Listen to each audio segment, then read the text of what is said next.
Salam sejahtera, selamat datang ke YouTube aku. If you do enjoy this video, do not forget to subscribe to my YouTube channel. Okay, today I'm going to talk about the mystic item ataupun barang-barang mistik kepunyaan arwah bapa aku dukun. Jadi yang benda ni, ini adalah pasung hantu. Aku tak tahu, bukan aku namakan ataupun bapa aku pasal aku, Niza, ni benda nama dia pasung hantu. Masa aku too small to understand all this item. So aku percaya mungkin ada khasiat, tapi nama dia agak menyeramkan. Pasung hantu dia apa, dia macam handcuff ghost ke apa, kita tak tahulah. Jadi aku tak tahu this. Aku nak buat satu video pasal ada orang datang nak beli. Jadi barang ni semua aku tunjukkan, masukkan dalam video sebelum apa tu, orang datang beli. Okey, ini tulang duyung. Okey, macam mana tulang duyung? Kalau terlalu dekat dia blur kan. Dia aku jauhkan sikit lah.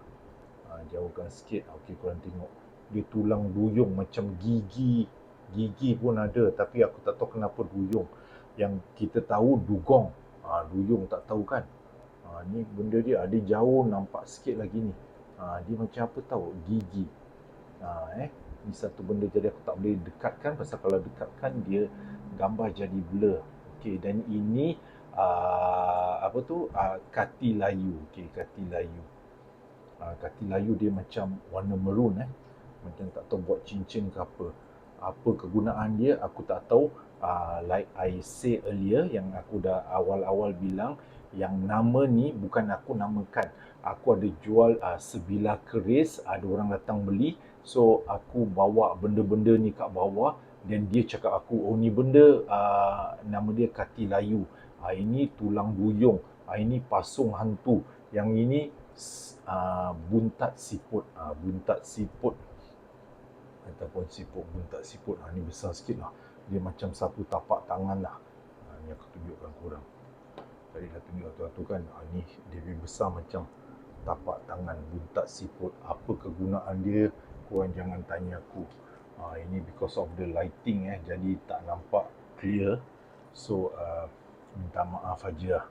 So all these 4 item aku jual untuk ada dekat. Aku jual $80. Actually the price is more than that, but the person who come to buy this item dia tawar. Ini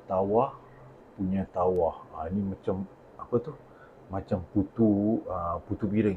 Macam putu piring. Aku tak kisah dia tawar, because aku tak ada minat dengan benda-benda ni semua. Jadi I need to hand over to someone who have passion. So price is not an issue as much as aku nak harga lebih tinggi, lebih baik. Tapi dah ada orang datang offer, mungkin dia punya rezeki untuk dapat ni. Tulang duyung dapat. Tulang duyung, kati layu. Dekat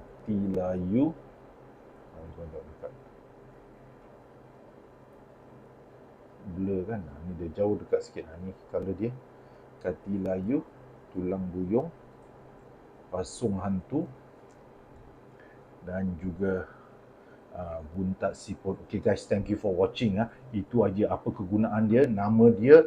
Kalau tak betul tolong komen kat bawah, kasih tahu. Okay, don't forget to subscribe to my YouTube channel. Okay, peace. I see you in my next video. Bye.